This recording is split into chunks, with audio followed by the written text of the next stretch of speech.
It's all right, though. I speak up. It's kind of good. Okay. It doesn't sound like it.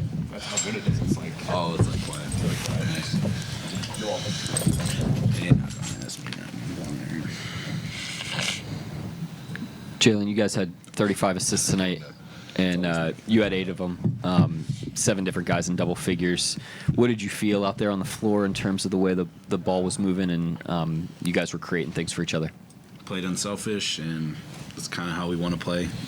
Yeah, I thought we did that the whole game, which is impressive because even when you're up, it's like usually times where like a lot of teams kind of just try and go and get theirs, and I thought we did a good job kind of getting everybody involved, and that's when we play our best. Shai, you had a number of defensive sequences, just like everybody on the team. But after you force Laravia into the turnover on the sideline and then the block when you blow up the 2-on-1, I noticed you looking over to the bench, to your guys. How much are you feeding off of your teammates in those moments when you come up with big defensive plays? Yeah, those guys are really into the game, bring a lot of energy, and it kind of keeps me going. A lot of times, like, you're tired out there, and the energy from your teammates, energy from the crowd, energy in general helps you like almost forget about the fatigue and play through it. And that's what I use it as. They do a really good job of that, supporting us out there. Even though I think it was like Dylan and Jay Will, and they didn't play much tonight, but great teammates, and I use them for sure. Shai, that third quarter buzzer beater, when you get the ball, there's 8 seconds left. When you walk across half court, there's 3 seconds left, and you still somehow find a way to score. Just walk me through that play and kind of what was going through your head. Yeah, I wanted to shoot a 3. That's really why I slowed down. And then I just saw that, like, I think it was Kennard. His like feet were above the line, so I could drive him. And then 3 seconds is a lot of time. Like it seems like it's short, but it's a lot of time to get somewhere. And I knew that with that amount of time, I could get to the rim if I wanted to. And lane opened up, trying to make a play. The rest is history. And Dub, obviously Shai had MVP buzz last year, but it feels somewhat different this time around. Like, it feels early, often, like the foundation for his MVP case is really there. I guess if you had to make a pitch for those who are not in on his case, like what would be a pitch? Watch the games. It's pretty obvious. I don't know how he didn't get it last year, so I don't know what to tell you.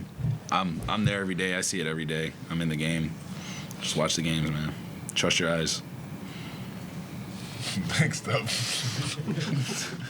How many you have tonight? Watch the game. Watch the game. Watch the shit. Like, I don't know.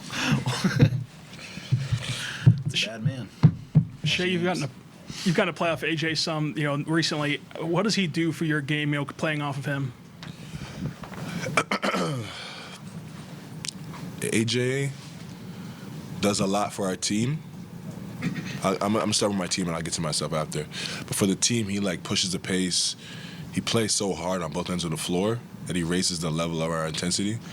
And then he's such a good decision maker, like on the ball, in closeouts. Like, he makes reads every possession, and like he's almost like me and Dub joke, like, we can tell by the way he played that he went to college for 4 years. Like, he makes every read, he plays basketball the right way, he plays hard, he does all the little things, and he helps us win. And obviously his, I guess, situation coming to the season, you might have not expected this. I certainly didn't. But after being with them for the first couple weeks of training camp and preseason, you could see you can see where he's going with it and why he's doing what he's doing, and it's earned. It speaks to his character, his hard work. He's a hooper. He plays hard, and he trusts his work, and good things happen because of it. And then for myself, he makes the game easy. He takes the pressure off. If someone's pressuring me coming up the court, obviously a great handler. He also sees the game at a very high level, so I can cut back door, I can save my energy and get freed up off the ball, and he'll find me. He's special, regardless of his situation, and the lack of hype around him, around his name. He affects winning basketball at a very high level, and that's hard to come by, especially for a rookie. So, yeah, hats off to AJ. He's been great so far, and I know he'll continue it. Was there a specific moment for either of you in training camp or preseason where it did flip for you and kind of expected this? I don't remember the exact day, but there was a practice where we were playing, and he made 6 or 7 plays in a row, and one was a layup off a pick and roll. The other one was an assist to the corner off the pick and roll. The other one was a low man play, and then the next one was a 3-ball, and it was all in a row. And he just you could tell he was taught how to play, and he just plays off his feel, and he makes the right decision most of the time because of that. And when you can feel the game, you can play anywhere, no matter what game you're thrown into. In Germany, in Italy, in the NBA, in Canada, it doesn't matter. When you can feel the game, you can play, and that's what we're seeing with AJ. It's just MVP answer. Yeah, I almost cried talking about AJ. Shout out AJ, man. Is that it? Hello. Joe got one. My dog Joe. Obviously, Hartenstein took 2 threes today. Yeah. That's maybe a product of Memphis specifically, but also just the way teams are starting to play him. Mark was just in here saying that the team wants to give him confidence as a shooter, and then his shot looks good in practice. Just what have you guys seen from his jump shot, and I guess have you guys maybe tried to get him involved as a shooter behind closed doors? Yeah, really good basketball player to start with that. So he's going to make the right decisions 99.9% of the times. And because of that, we want to give him freedom to do and make the right play. A lot of times, like you said, the defense is going to gap off of him. Jaren Jackson wasn't really guarding him tonight from the three-point line. And we want all 5 guys out there to be a weapon, and there's only one way you get there, and that's being willing to shoot and willing to take open shots. And that's all that really is. If he's willing to take that, we believe he can make it. Now they're going to guard him tighter, more space behind it. He can backdoor cut. Now he can get back to what he really wants to do. So it's just going to make him a better player, us a better team, and that's what the goal is. I know you guys found out pretty late yesterday that LaMelo and Brandon Miller weren't going to play. Obviously, no John Morant tonight. You've had a decent amount of games now where teams are missing the head of the snake or whatever.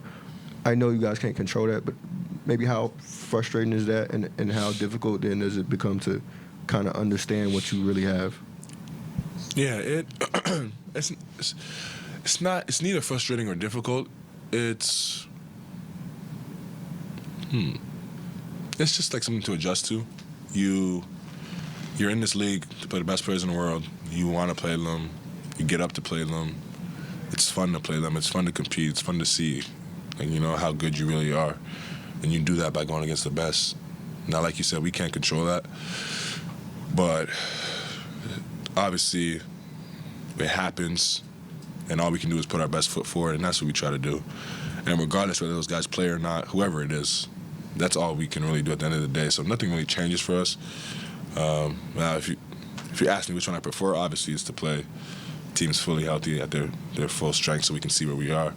But like you said, it's something we can't control, and all we can do is try to win a basketball game. Yoko has one last question. Did you know that there was the shortest NBA player today? Yes, I can tell. What did, Really good player, though. what did you think of him? He's a Japanese player. Yeah, really good basketball player. You can see he had 10 points in 5 minutes. Yeah, he's nice. And 3 assists. Very skilled. Knows how to play basketball. And it's cool to see that despite the size that he can play out there. And it goes back to what I said. If you have feel, you can play no matter what. I guess. Thanks, guys. Yeah, Bardo.